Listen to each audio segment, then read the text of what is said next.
누가복음 18장 9절에서 14절까지 말씀 번갈아 가면서 읽겠습니다. 스스로 의롭다고 확신하고 남을 멸시하는 몇몇 사람에게 예수께서는 이 비유를 말씀하셨다. 두 사람이 기도하러 성전에 올라갔다. 바리새파 사람은 서서 혼잣말로 이렇게 기도하였다. 하나님 감사합니다. 나는 남의 것을 빼앗는 자나 불의한 자나 간음하는 자와 같은 다른 사람들과 같지 않으며 더구나 이 세리와는 같지 않습니다. 나는 일해에 2번씩 음식하고 내 모든 소득의 11조를 바칩니다. 그런데 세리는 멀찍이 서서 하늘을 우러러볼 엄두도 못 내고 가슴을 치며 하나님 이 죄인에게 자비를 베풀어 주십시오 하고 말하였다. 내가 너에게 말한다. 의롭다는 인정을 받고서 자기 집으로 내려간 사람은 저 바리새파 사람이 아니라 이 세리다. 누구든지 자기를 높이는 사람은 낮아지고 자기를 낮추는 사람은 높아질 것이다. 아멘. 제가 예수님을 믿습니다 라는 고백, 예수님은 나의 구원자시고 나의 주인이십니다 라는 고백보다 먼저 있어야 될 고백이 있습니다. 제가 교회 다녀요, 저는 크리스천이에요 라고 하는 말이 되려면은 그거에 앞서서 있어야 될 고백이 있습니다. 그게 뭐냐면은 저는 죄인입니다 라는 고백입니다.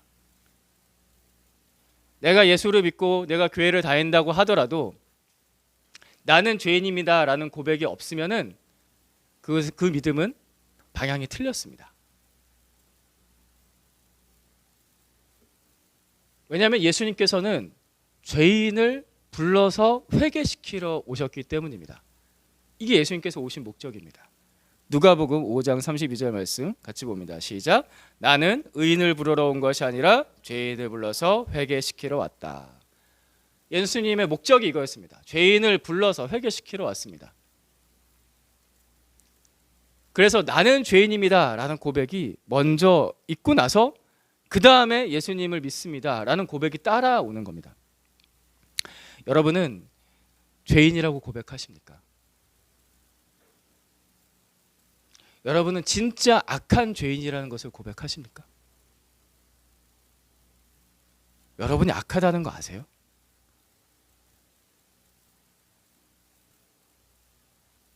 여러분이 더러운 죄인이라는 거 아십니까? 그렇게 고백하십니까? 제가 죄인인 건 알죠. 그애까지 왔는데 제가 죄인인 건 압니다. 그런데 그렇게까지 나쁜 사람은 아니거든요. 저 괜찮아요. 저 괜찮습니다. 혹시 이런 마음이 있지는 않으십니까? 11절과 12절 말씀 보겠습니다.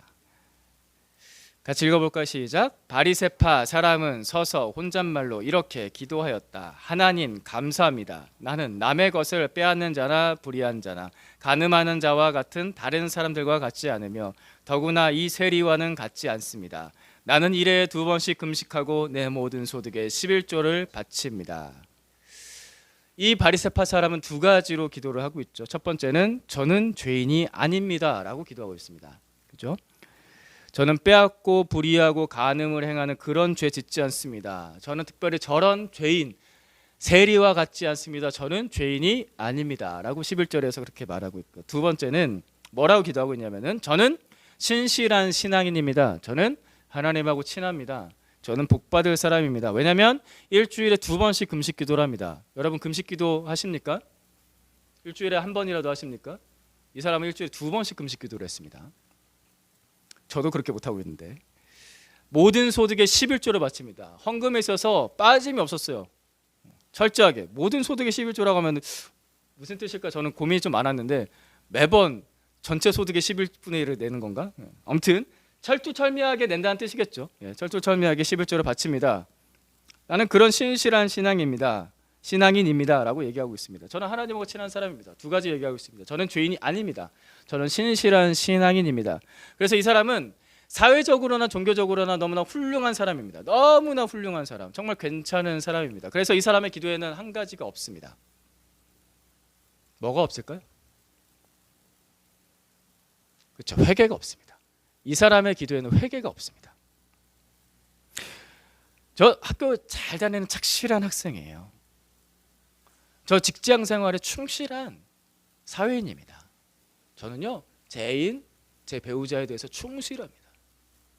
저는 제 가정 잘 돌보고요. 저 교회 출석도 잘해요. 헌금도 잘 드리고요. 봉사도 합니다. 저 괜찮은 사람입니다.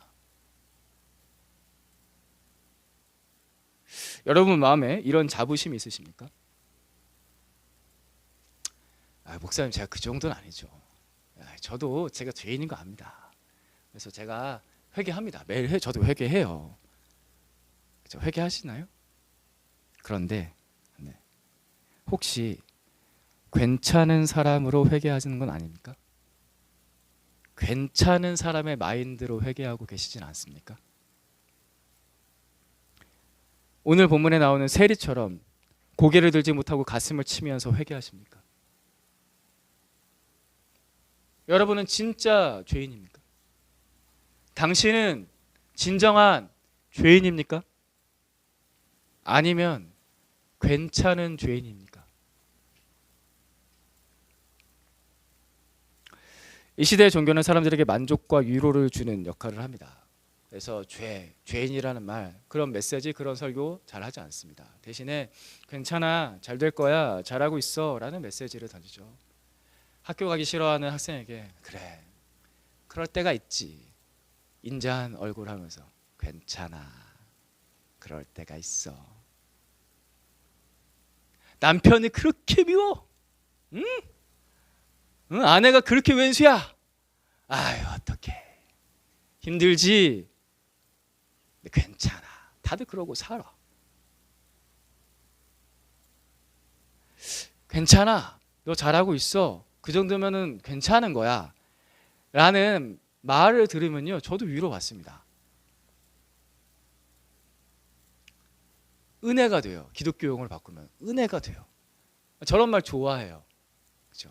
대부분의 종교는 그런 메시지를 많이 던지는, 사람 마음 부드럽게 해주고 풀어주고 당신이 옳다라고 인정해주는, 네가 옳아라고 인정해주는 그런 메시지들이 대부분입니다. 영상 매체에 수많은 강의들이 그렇잖아요. 위로해주는 말들이 많죠. 그런데 그 만족과 그 위로를 주는 것이 정말 괜찮을까? 디모데후서 4장 3절 말씀 같이 보겠습니다. 같이 봅니다. 시작. 때가 이르면 사람들이 귀를 즐겁게 하는 말을 들으려고 자기네 욕심에 맞추어 스승을 모아들일 것입니다. 때가 이르면 귀를 즐겁게 하는 말을 들으려고 자기네 욕심에 맞추어 스승을 모아들일 것입니다. 지금 이러지 않습니까? 딱 지금 시대가 이래요. 근데 이 때가 이르면 이라는 말 속에 담겨진 의미는 뭐예요? 세상이 끝으로 향해 가면 자기 귀를 즐겁게 하는 사람들의 말만 들으려고 할 것이다 라고 성경에서 예언하고 있습니다. 그래서 괜찮다는 말 듣기 좋아하고, 괜찮은 어느 정도의 회개를 하고, 괜찮은 좋은 종교인이 되어서 자기 만족을 누리려고 하는 시대입니다. 그렇게 이미 많이 그렇게 하고 있습니다. 그러나 예수님께서는 아주 명백하게 말씀하셨어요. 그리고 이 말씀을 제일 첫 번째로 말씀하셨죠. 마태복음 4장 17절 말씀 같이 봅니다. 시작. 그때부터 예수께서는 회개하여라, 하늘나라가 가까이 왔다 하고 선포하기 시작하였다.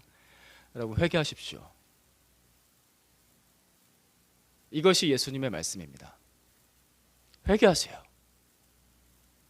괜찮은 죄인 없습니다. 괜찮은 죄인이란 말 자체가 말이 안 되죠. 죄인인데 어떻게 괜찮아요? 근데 우리 마인드 속에 괜찮은 죄인으로 살고 있는 거 있지 않습니까? 그거 회개하셔야 됩니다. 회개하세요. 예수님은 괜찮다 말씀하지 않으시고 회개하라 라고 선포하셨습니다. 예수님은 죄인을 불러서 회개시키려고 이 땅에 오셨습니다. 그래서 교회에 모이면 괜찮다는 말보다 회개하라는 말 듣는 게 맞습니다. 괜찮다는 말로 자기 스스로 위로하지 마세요. 그거 가짜 복음입니다. 가슴 치며 회개하는 마음 구하십시오. 이 마음을 구하세요. 가슴 치며 회개하는 마음을 구하세요. 가슴 치며 회개하는 마음을 구하세요. 마음이 완악해지고 굳어지고 무반응이고 복음을 들어도 아무 관심도 없고 가슴 치며 회개하는 마음을 구하세요. 죄인은 원래 회개할 마음이 없어요. 가슴 치며 회개할 마음을 구해야지. 죄인은 겸손하지 않아요. 가슴 치며 회개할 마음을 구해야지. 죄인은 엎드리지 않는다고요. 가슴 치며 회개할 마음을 구해야죠. 오늘 이 말 왜 들을까요? 예수님께서 여러분을 사랑하시기 때문입니다. 회개하라는 메시지는 진짜 나를 살리는 메시지이기 때문에 그렇습니다. 가슴 치며 회개할 마음을 구하십시오. 아무렇지도 않고 괜찮아. 전혀 괜찮지 않습니다. 13절 말씀 보겠습니다. 13절 같이 읽겠습니다. 시작. 그런데 세리는 멀찍이 서서 하늘을 우러러 볼 엄두도 못 내고 가슴을 치며 하나님 이 죄인에게 자비를 베풀어 주십시오 하고 말하였다. 이 세리는 어쩌다가 이런 기도를 하게 되었을까? 저는 이 말씀 묵상하면서 이게 너무 궁금했어요. 이 세리는 어쩌다가 이런 마음이 들고 이런 회개를 하게 되었을까요? 이게 궁금해요. 진짜 전 너무 궁금해요. 여러분은 궁금하십니까? 너무 궁금해요, 진짜. 이 사람 어쩌다가 이 마음이 생겨서 어쩌다 이렇게 회개하게 됐을까요? 너무 궁금하지 않아요? 전 진짜 너무 궁금한데. 그 방법 좀 알았으면 좋겠어요. 너무 궁금해. 그 방법이 A, B, C라는 단계가 딱 나와가지고 내가 전도할 때마다 그걸 알려주고 싶어요. 이렇게 회개하는 거라고. 정말 그렇게 알려주고 싶어요. 이 사람은 어쩌다가 이렇게 회개할 마음이 생겼을까? 너무 부러워요. 궁금하고. 자, 이런 질문이 들었던 또 하나의 이유가 뭐냐면은 사실 이 세리도요, 자기가 괜찮다고 생각했을 사람이에요. 생각해 봅시다. 이 사람 돈 많이 벌었어요. 그죠? 그리고 로마로부터 지위를 받았다고요. 그죠? 그럼 뭐예요? 뒷배가 있어요. 로마가 이 사람을 보호해줘요. 아무리 욕을 들어먹는다고 하더라도 이 사람한테 함부로 할 수가 없다고요. 돈 있지, 권력 있지, 뒷배경 있지. 이 사람은 난 괜찮아 라고 할 사람이었다고요. 매일매일 그 자기의 삶을 만족해 할 수 있었어요. 다만 사람들한테 죄인이라고 손가락질을 하는 거 빼고, 근데 앞에서 대놓고 그럴까요? 대놓고는 못하겠지. 뒤에서 그렇게는 하는 건데 나중에 그것도요, 한 1, 2년 지나면요 그냥 굳어져요. 괜찮아져요. 이 사람 그냥 평생 괜찮다고 생각할 사람이었어요. 돈 떵떵 마음대로 써가면서 권력 누려가면서 아무도 자기한테 함부로 하지 못하는 그 완벽한 삶을 살 수 있었을 거라고요. 여러분들 돈 많은 사람, 권력 있는 사람 보면 은근히 부러운 마음 있잖아요. 그죠? 다들 표정이 굉장히 거룩하게 전 아닌데요. 있잖아요. 돈 많고 권력 있는 사람, 떵떵거리면서 사는 사람, 그런 사람이었다고요. 괜찮은 사람이었어. 너무 괜찮은 사람. 근데 이 사람 어쩌다가 이런 마음을 가지게 되었을까? 어쩌다가 이렇게 회개하게 되었을까? 이게 너무 궁금해요. 궁금하지 않으세요? 난 궁금해 죽겠어요. 너무 알고 싶어요. 저도 회개하고 구원받았지만 어떤 사람이 회개하고 구원받았다는 얘기를 들으면 너무 궁금해요. 저 사람 어떻게 회개했을까? 어떻게 은혜를 받았지? 들어보고 나면 신기해요. 진짜 신기하다. 저런 일이 나한테 또 일어났으면 좋겠고 다른 사람한테도 일어났으면 좋겠고 내가 전도할 때마다 그런 일이 일어났으면 좋겠다. 그런 마음이 자꾸 듭니다. 이 세리의 첫 번째 표현을 보면요, 이 세리에 대한 설명을 첫 번째 보면요, 세리는 멀찍이 서 있습니다. 세리는 멀찍이 서 있습니다. 어디로부터 멀찍이 서 있었을까요?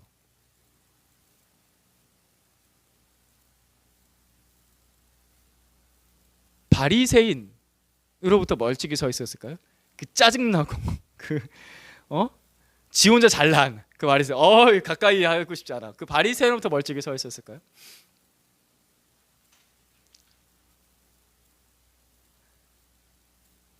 세리는 가장 거룩한 곳으로부터 멀찍이 서 있었습니다. 성전에서 안으로 들어갈수록 거룩한 곳이 됩니다. 성전에 뜰이 있고 바깥 뜰이 있고 안 뜰이 있고 그다음에 성소가 있고 지성소가 있는데요. 그게 점점 안쪽으로 들어갑니다. 방향이 바깥 뜰, 안 뜰, 성소, 지성소 향해서 들어가는데, 지성소라는 말은 이제 우리가 한문으로 번역을 했던 거죠. 지극히 거룩한 장소라는 뜻입니다. 거기에 하나님의 법궤가 있고 그 장소에 하나님께서 임재하신다고 합니다. 그래서 가장 핵심적인 장소, 성전의 가장 핵심적인 장소는 지성소고요. 지성소에서도 가장 핵심적인 장소는 그 법궤 위 속죄소라고 부르는 한 포인트가 있습니다. 하나님께서 모세에게 이렇게 말씀하셔서 내가 거기서 너와 만날 것이다. 그 속죄소 위에서. 속죄소의 뜻이 뭐죠? 죄를 용서받는 장소예요. 성소, 지성소, 그 다음에 속죄소예요. 그 법궤 그 한 포인트가 있습니다. 하나님을 딱 만나는 정확한 그 장소, 가장 거룩한 곳이죠. 세리는 성전에 왔는데 하나님이 계시는 그 가장 거룩한 그곳으로부터 멀찍이 서 있습니다. 그런 의미입니다. 그가 멀찍이 서 있었다는 것은 성전에 오기까지 왔어요. 이 사람이 어떻게 성전까지 왔어요? 이것도 궁금한데 일단 왔어요. 그 얘기하면 너무 길어지고, 성전까지 왔는데, 성전 하나님께 기도하러까지 왔는데 그는 여전히 하나님으로부터 멀찍이 서 있어요. 가까이 갈 수가 없어요. 이 세리의 모순적인 행동에서 그 세리의 그 본심이 드러나요. 하나님을 만나고 싶지만 가까이 갈 수가 없는 이 모순적인 그의 마음, 그 갈등이 그 행동에서 드러나요. 멀찍이 서서. 사람들이 서로 친한지 안 친한지 보려면요, 어떻게 있는 걸 보면 되냐면요, 그 사람들이 두 사람이 앉은 거리만 봐도 알 수 있어요. 애인들은요 붙어 있죠. 두 명이 한 명이 돼 있을 정도까지 붙어 있어요. 굉장히 사이가 좋은 거죠. 근데 직장 상사하고 밥자리 같이 식사 자리에 앉으면요, 사람들 대부분 어디 앉으려고 할까요? 직장 상사 바로 옆자리로부터 가장 먼 자리에 앉으려고 해요. 그래 놓고서는 선배들이 항상 시키죠. 막내를 꼭 그 옆자리에 앉혀. 그죠? 나는 거기 앉고 싶지 않아. 거리만 봐도 그 사람과 사람 사이의 관계를 알 수가 있습니다.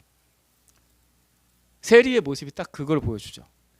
하나님께 성전을 기도하러 왔는데 하나님부터 멀찍이 서 있습니다. 그의 본심이 드러나죠. 그런데 그의 행동에, 이 모순적인 행동에서 죄인이 구원받는 길이 한 줄기 빛처럼 보여요. 사람이 어떻게 구원받나? 성전 얘기가 나왔는데 성전은 왜 세워졌을까요? 성전이 세워진 목적이 뭘까요?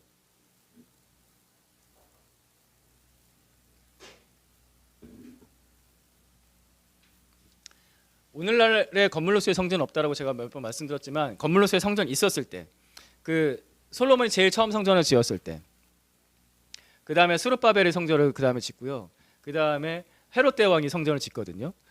근데 성전을 짓는 목적이 뭐였을까요? 가장 핵심적인 목적. 하나님께서 이 땅에 오셔서 사람들하고 만나려면은 뭔가 이렇게 집이 있어야겠다. 하나님께서 이 땅에서 살 집이 필요하다. 그런 개념으로 성전을 지었을까요? 하나님이 살 곳이 필요해. 그래서 성전을 지었을까요? 아닌 건 아시겠죠? 온 땅의 주인께서, 모든 만물의 창조자께서 이 땅에 굳이 집이 필요하실까요? 전혀 아닙니다. 성전이 왜 필요했냐면은, 사람들은 하나님 위해서 성전 짓는다고 말들 하는데, 지금도 교회에서 하나님을 위해서 성전 건축을 하겠습니다라고 말들 하는데, 일단 성전 건축이 아니에요. 예배당 건축이죠. 예배당을 세우는 거예요. 건물을 세우는 거예요. 필요한 예배 장소로서 건물을 세우는 거고, 성전 건축 아닌데, 어쨌든 성전 건축이라 하는데 하나님을 위해서 짓는다라고 말을 하지만 사실은 실제적으로는 사람을 위해서 짓는 겁니다. 성전은 사람을 위해서 필요해요. 그죠? 생각해 보세요. 맞죠? 하나님 위해서는 굳이 성전이 필요 없을 수 있어요. 필요 없죠. 사람 위해서 필요하죠. 사람이, 죄인이 하나님께 나아가 기도하기 위해서 필요한 장소가 성전이었습니다. 그래서 솔로몬이 제일 처음에 성전을 짓고 나서 그가 하나님께 드리는 기도를 계속 살펴보면요, 하나님 이곳을 향하여 기도하거든, 이곳을 향하여 기도하거든, 이곳에 와서 기도하거든, 주여 하늘에서 들으시고 우리에게 응답하여 주십시오라고 합니다. 그러니까 하나님을 생각하고 하나님께 집중하고 하나님께 마음을 들여서 기도할 장소가 필요했어요. 그게 성전이었어요. 그게 성전의 역할이었어요. 오늘날 교회, 그러니까 예수 그리스도의 이름으로 모인 사람들의 모임이 교회, 그 모임이 성전으로서의 역할을 하고 우리 마음 자체가 성전으로서의 역할을 하는데, 성령께서 우리 안에 계실 때 성전으로서의 역할을 할 때 그게 왜냐? 하나님을 만나고 하나님께 기도하기 위해서 그 성전의 역할은 아직도 있습니다. 그 공간적인 성전은 없지만 우리 안에 성전이 있죠. 그 성전은 그런 의미를 가지고 있습니다. 그래서 성전이 필요했어요. 사람이, 죄인이 하나님을 찾아서 기도하려면, 뭐 꼭 그렇게 하나님을 찾아서 그렇게 성전에 꼭 가서 그렇게 해서 기도해야 해요? 언제 어디서나 하나님께 기도할 수 있지 않습니까? 그 말도 맞아. 정답이에요. 정답. 빙고. 근데 저는 그런 분들한테 이렇게 말하고 싶어요. 그러면 당신은 언제 어디서나 어느 곳에든지 하나님을 향해서 늘 마음을 향해서 기도하고 계십니까? 안 되잖아요, 그게. 시간과 공간의 제약을 받는, 그 절대적인 영향을 받는 우리에게는 하나님께 집중할 공간이 필요해요. 그것이 성전의 역할이었습니다. 죄인이 하나님께 나아가 하나님께 집중해서 기도할 수 있는 장소, 그것이 성전이었습니다. 그런데 이 성전이라는 공간에 모순이 있습니다. 그게 뭐냐면은, 거룩한 성전에 죄인이 나가는 게 쉬울까라는 거예요. 거룩한 성전에 죄인이 나가는 게 쉽겠습니까? 순결하고 거룩하신 하나님께서 계시다는 그 기도하러 가는 그 장소에 죄인이 쉬운 마음으로 나갈 수 있겠냐고요. 죄인에게 필요한 장소지만 죄인에게는 어려운 장소가 성전이, 이게 모순입니다. 제가 예전에 어른들한테 전도를 하면은 그 어르신들이 이런 말씀을 하셨어요. 내가 죄인이라 못 나가. 어르신. 그러니까 교회는 오셔서 예수님 말씀 듣고 죄 용서받는 곳이에요. 그러니까 교회 와야 되는 거예요. 예수님 믿으셔야 되는 거예요. 그러면 똑같은 답이 또 옵니다. 아니. 내가 지은 죄가 많아. 그래서 아직은 못 나가겠어. 내가 나중에 나갈게, 나중에. 이 대답에는 핑계가 일단 있죠. 핑계가 반이 있습니다. 제가 처음에는 이게 다 핑계라고만 생각했어요. 이거 100% 핑계, 이렇게만 생각했거든요. 근데 전도를 하다가 보니까, 곰곰이 생각해 보니까, 돌이켜 보니까 그런 생각이 들어요. 진심도 있다. 진심도 있다. 핑계도 있지만 진심도 있어요. 여러분, 이 진심이 느껴지십니까? 내가 죄인이라 못 나가. 내가 죄인이라 못 나가.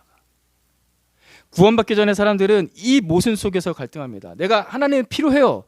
근데 죄인이라 하나님께 또 못 나가요. 이 모순 속에서 갈등하고 씨름합니다. 구원받은 이후에도 똑같아요. 예배 드리러 왔는데 뭔가 내 안에 꺼림칙한 게 있어. 죄인이야. 하나님께 뭔가 잘못한 게 있어. 일주일 동안 제대로 살지도 못했어. 지난주에 예배에 결석했어. 이번 주는 지각했어. 기도 한 번도 안 했어. 지상사상 너무 미워했어.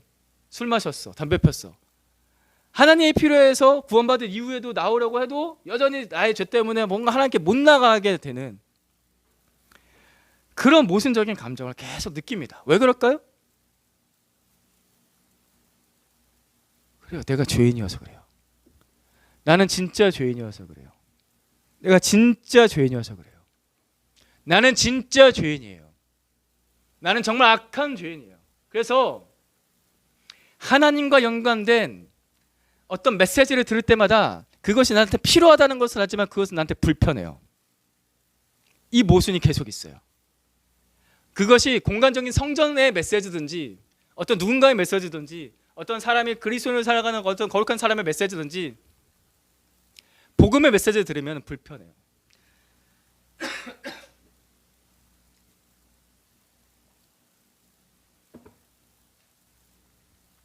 불편한 게 정상입니다.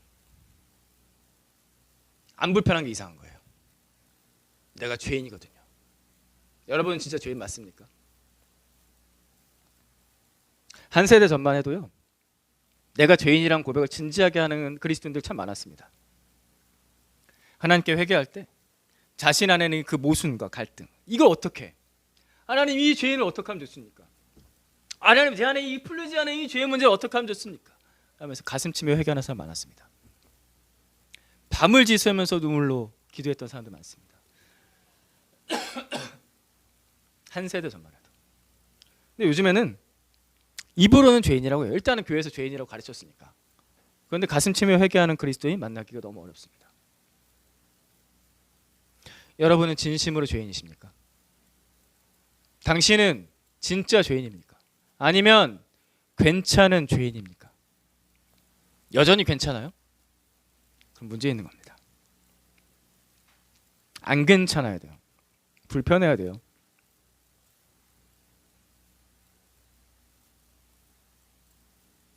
예루살렘 한복판에 성전이 있었습니다. 세리는 그 성전을 거의 매일 봤겠죠. 만약에 예루살렘에 살았다고 한다면 볼 때마다 불편했을 거예요. 그곳에 나갈 필요가 있지만 그곳에 나갈 수 없는 죄인이라는 불편함, 그 갈등. 나는 죄인이야. 그래서 그에게 성전은 늘 갈등의 장소였습니다. 왜냐하면 그 성전에 하나님이 계시기 때문에, 세리는 적어도 그 성전에 하나님이 계시다고 믿었기 때문에 그는 불편했어요. 그걸 안 믿는 사람 하나도 불편할 필요가 없죠. 그죠? 성전에 하나님이 안 계시면 하나도 불편하지 않아요. 그냥 와 멋있다, 그냥 관광하러 온 거지. 근데 그 성전에 하나님이 계시면, 그 계시다는 믿음을 가진 사람은 성전을 볼 때마다 불편했겠죠. 세리는 그게 불편했습니다. 그러니까 세리한테는 하나님은 어떤 분이셨냐면은 만만한 분이 아니셨다는 거예요. 내가 회개하고 싶으면 하고 회개하기 싫으면 안 하고 내 마음대로 할 수 있는 그런 만만한 분이 아니었어요. 하나님은 그에게 정말 살아계신 분이었고, 하나님은 늘 그에게 메시지를 던지시는 분이었고, 하나님은 그를 부르시는 분이었고, 하나님은 그를 책망하시는 분이었고, 그의 삶의 모든 순간마다 시시때때로 그 복음의 메시지가 그에게 계속 오는 거죠. 죄인 안에, 그 세리 안에 그 모순과 갈등이 있었습니다. 이것이 죄인에게 필요한 씨름입니다. 여러분 혹시 하나님이 만만하십니까?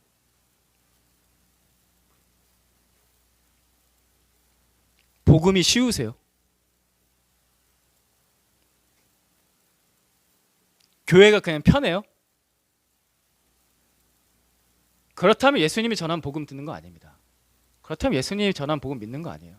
하나님이 만만하고 교회가 쉽고 복음이 편하기만 하면 그거 예수님이 전한 복음 아니에요. 그거 믿는 거 아니에요. 그렇다면 여러분의 믿음 처음부터 다시 시작해야 돼요. 나를 불편하게 하는 회개의 복음을 들으세요. 복음은 원래 불편한 거예요. 나를 회개하라고 하는 복음은 원래 불편하다고요. 하나님은 결코 만만하지 않습니다.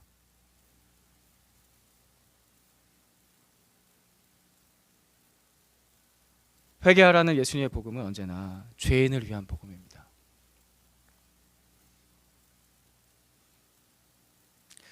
세리는 어떻게 회개하게 되었을까? 제가 이게 너무 궁금하다고 했잖아요. 오늘 말씀을 전체적으로 종합해 보면요, 그는 불편하게 하는 복음이 그 마음에 들렸기 때문에 회개했습니다. 불편하게 하는 복음이 그 마음에 계속 들리는 거예요. 나를 불편하게 하는 복음, 나를 가만두지 않는 그 복음이 계속 들리는 거예요. 반대로 바리새인은 왜 회개하지 않았을까요? 나를 편하게 하는 복음만 들은 거예요. 나를 편하게 하는 복음만 그 마음속에 들렸던 거예요. 그러니까 회개할 필요가 없는 거죠. 아까 디모데 후서 4장 3절 말씀, 귀를 즐겁게 하는 말만 들으려고 할 것이다. 세상 끝에는 귀를 즐겁게 하는 말만 들으려고 할 것이다. 재밌는 설교, 즐거운 설교, 위로하는 설교, 그런 복음만 들으려고 한다. 이 성경의 예언을 잘 기억하시고요, 이 예언에 경각심을 가지십시오. 나는 내 귀 즐겁게 하라는 복음만 들으려고 하나, 아니면 진짜 나를 살리는 불편한 복음을 들으려고 하나. 괜찮다는 복음은 사람 편하게 해요. 그 편한 복음 날 절대 책임지지 않아요. 편하게 살아, 괜찮아, 좋아, 그래도 괜찮아, 인자한 목소리로, 인자한 얼굴로 괜찮아, 책임지지 않아요. 편하게 살아. 너도 나도 각자 알아서 편하게 살자. 내가 너는 책임지진 않을 거야. 그래서 그 복음으로는 회개도 일어나지 않고요, 구원도 일어나지 않습니다.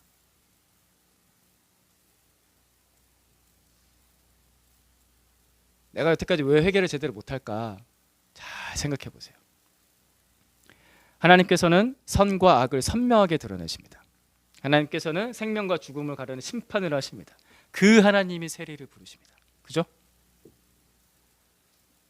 이것이 하나님께서 세리를 향한 사랑의 메시지였습니다. 하나님께서 세리를 사랑하시죠. 근데 어떻게 사랑하시냐? 선과 악을 드러내는 메시지로 사랑하시고 생명과 죽음을 심판하는 그 메시지로서 이 세리를 사랑하십니다. 왜냐하면 살려야 되니까. 불편한 복음으로 세리를 부르셨습니다. 그래서 그를 구원하시죠. 그렇게 책임을 지세요. 오늘 본문이 누가복음 18장입니다. 누가복음 18장에서 예수님께서 이 세리의 이야기를 하시고서 누가복음 19장에서 바로 다음 장에서 예수님 여리고로 가서 누구를 만나시냐면 세리장 삭개오를 만나십니다. 세리장 삭개오를 부르십니다. 그의 행동을 보세요. 굉장히 불편한 회개를 하죠. 주여 보십시오. 제가 누구의 것을 빼앗은 것이 있으면 내 갑절이를 갚겠습니다. 저의 것을 가난한 자들의 반 띄어서 나눠주겠습니다. 아주 불편한 회개를 해요. 예수님은 그를 부르시고 그를 구원하셨습니다. 책임지셨어요. 불편한 복음이 우리를 구원합니다. 예수 그리스도의 복음이 우리를 책임집니다.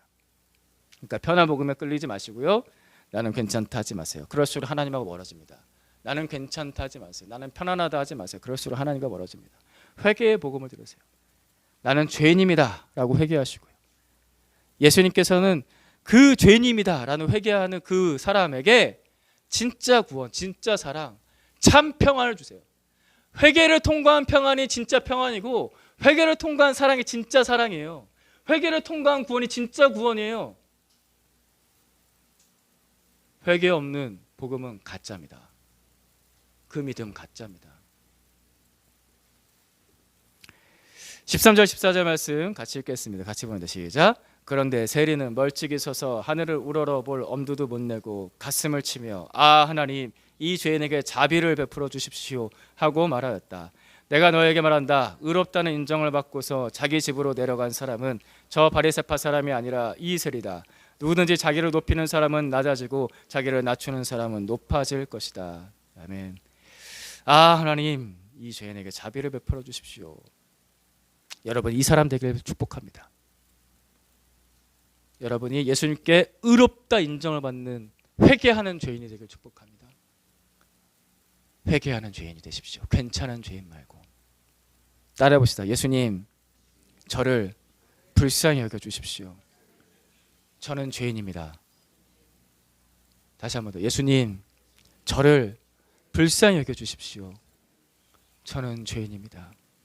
한 번 더 해봅시다. 예수님, 저를 불쌍히 여겨 주십시오. 저는 죄인입니다.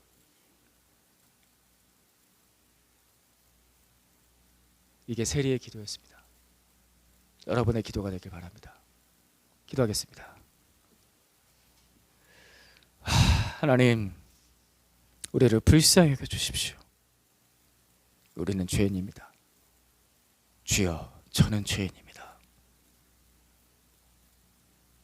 이 죄인이 주님 앞에 엎드립니다. 회개합니다. 저를 받아주시옵소서. 저를 불쌍히 여겨 주시옵소서. 우리를 불쌍히 여겨 주시옵소서. 이 교회가 참 회개를 하는 교회가 되게 하여 주시옵소서. 이 교회가 참된 구원을 받는 교회가 되게 하여 주시옵소서. 주여, 우리를 불쌍히 여겨 주셔서 예수 그리스도의 그 복음으로 우리를 구원하여 주시옵소서. 예수님의 이름으로 기도드립니다. 아멘.